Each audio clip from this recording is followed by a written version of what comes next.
I've lived on the edge of what they call Serenity Chasm for 20 years. And trust me, there's nothing serene about it. The name, that was just some realtor nonsense slapped on the land to make it sound safe, rustic, untouched. It's land people don't understand. But I did. My name's Abe Rylan. I spent 30 years with the Army Corps of Engineers, mostly dealing with high-stress foundations, and later FEMA, dragging bodies out of mudslides after people ignored the signs. Old habits die hard. I still read the earth like a soldier reads a battlefield. And lately, the earth had been whispering. It started when Aurora Vance, chairwoman of the Summit Ridge HOA, and the kind of woman who mistakes a chunky necklace for authority, proposed her passion project, the Vantage Point Plaza. A few stone benches, some floodlights, a decorative fountain, all built within spitting distance of a 200-foot drop-off. For community pride, she said, beaming like she was posing for a campaign poster. I was sitting in the back row that night, arms crossed, jaw tight. When she opened the floor for questions, I stood up. "You build that plaza, Aurora," I said, voice flat. "You're asking for disaster. That chasm wall is a tension slope, it's not rock. It's packed silt and lies. One good wet season and it'll shear off." She gave me the kind of smile that doesn't reach the eyes. "Thank you, Mr. Rylan," she said, dripping syrup. "But we had a soil survey done.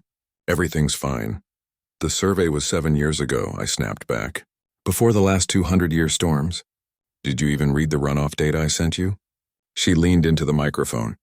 "With all due respect, Abe, not everyone here has the qualifications to interpret geological reports. We rely on certified professionals." The room chuckled. Her projects always passed.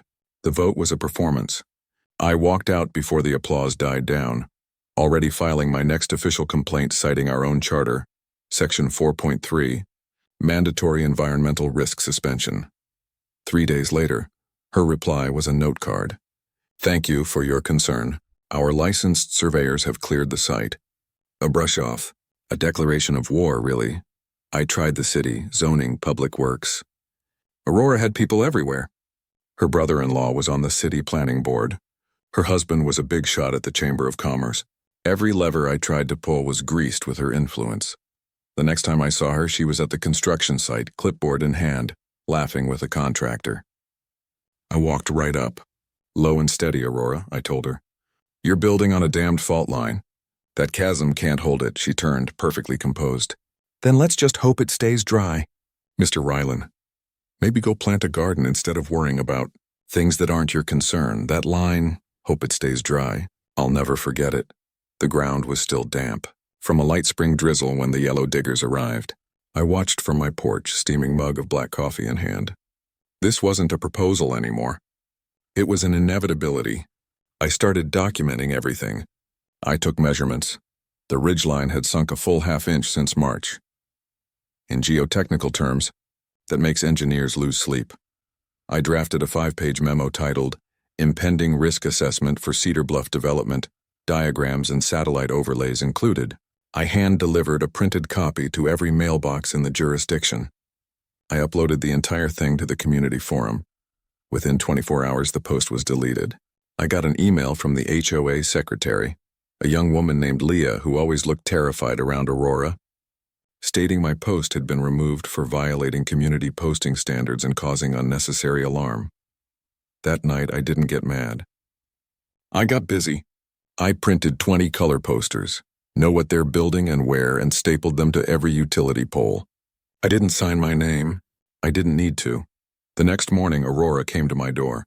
She didn't knock. She rang the bell 3 times in quick, impatient succession. She stepped back so my doorbell camera got a perfect shot of her exasperated sigh. "You're spreading panic. Undermining the HOA's authority," she hissed. "I'm representing the land," I said flatly. "And if you weren't so concerned with your legacy, maybe you'd hear it before it swallows that plaza." Her voice sharpened. "Your behavior borders on harassment. We've received complaints. I've submitted geological data, Aurora, not death threats. Who's your certified engineer, the one who signed off?" She hesitated, just a flicker of a second. "He's licensed. That guy from 2 counties over who hasn't set foot here since 2018? The one whose license was suspended for underreporting risk on a slope development project." I looked him up. For a split second, her mask cracked. But then the practiced smugness snapped back. You've made your position clear. But the board has voted. Work will proceed. If you interfere again, we'll issue a formal violation. I smiled. Go ahead. Send your little letters. But when that ground gives way, you'll be the one in court, not me. She left in a huff, heels clacking down my front path like distant gunfire. The land, I thought, doesn't care about bylaws. It had its own rules, and I could see them etched in the hairline fractures forming behind the construction barrier. At the final HOA meeting, I stood up, printouts in my hand. I held up a photo of the red-flagged crack, now nearly 2 inches wide. The canyon slope has dropped 1.7 inches since March. That's displacement. You're building on a tension slope. When the rain hits the bedrock, it pushes. Aurora raised a hand, polite as a viper. Mr. Rylan, we thank you, but we can't allow fear-mongering to derail progress. That's when she laughed. It wasn't a loud laugh, just a soft, cruel exhale. A smirk paired with a gentle shrug, like someone watching a toddler try to stop a bulldozer. Let's be honest, she said, turning to the room. This is the same gentleman who filed 13 separate landscaping complaints last year because a bush was planted too close to a storm drain. The room chuckled. I realized it wasn't just her charisma. It was inertia. People wanted to believe her. Believing her meant everything was fine. It meant no lawsuits, no insurance hikes, no messy truth. I sat down. The motion passed. 5 hands raised. Applause followed, polite and restrained. I left before the cupcakes came out. The next morning they broke ground. Concrete saw grinding, trucks dumping gravel. Aurora knew speed was strategy. Once concrete was poured, it was harder to stop. They moved fast. By the end of the week, the base of the plaza had been poured. A perfect circle of cement hanging too close to the void. Then the rain started. Not a drizzle, a steady, heavy, unrelenting pour. 5 inches in 36 hours and more on the way. Flash flood warnings pinged on every phone. I walked the bluff wrapped in my poncho. The plaza was already spiderwebbing. Hairline fractures zigzagged through the pavers. No drainage had been installed. Just smooth concrete daring gravity to take its best shot. I emailed the board again. Critical failure imminent. Immediate evacuation recommended. No reply. I printed 15 bright red flyers, do not enter, active landslide risk, and duct taped them everywhere. 10 minutes later, Aurora's clipboard-wielding yes-man, Chad, ripped them all down. The rain kept coming. For 3 days it didn't stop. The river below, Dry Ridge Creek, which hadn't flowed in 2 summers, came alive, thick and brown and angry. Neighbors began to panic.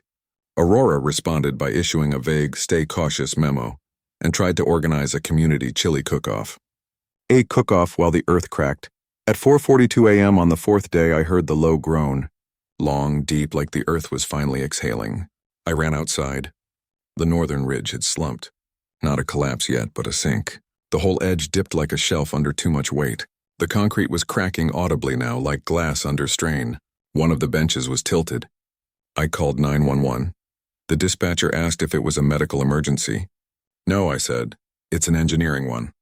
And if someone doesn't shut that site down, it's going to become medical real fast. I sent a last-ditch email to every homeowner. Get off the ridge. It's moving. I spent the night watching the rain ripple down the glass, listening to thunder roll like distant artillery. I knew what was coming. And Aurora, she was still laughing in her newsletter. By sunrise, the bluff had changed.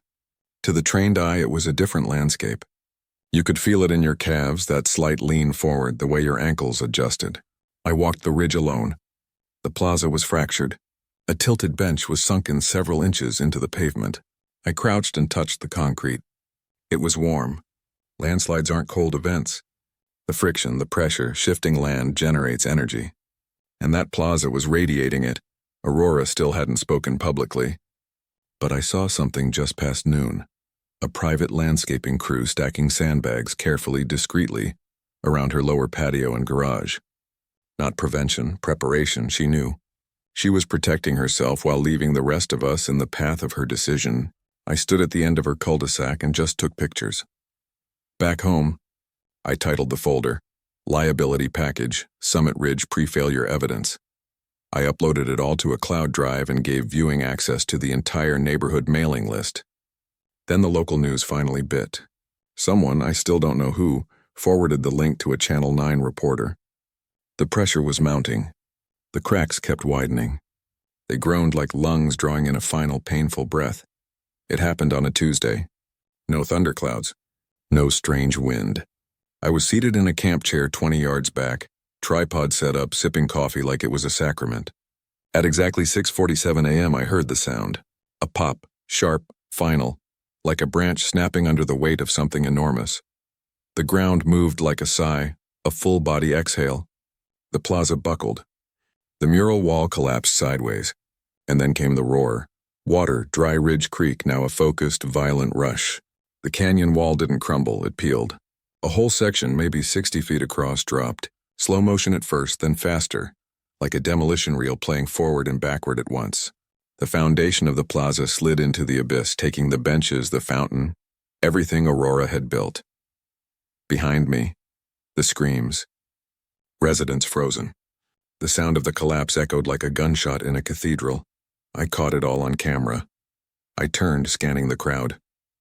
She was there, standing beneath a black umbrella. Her face was ash.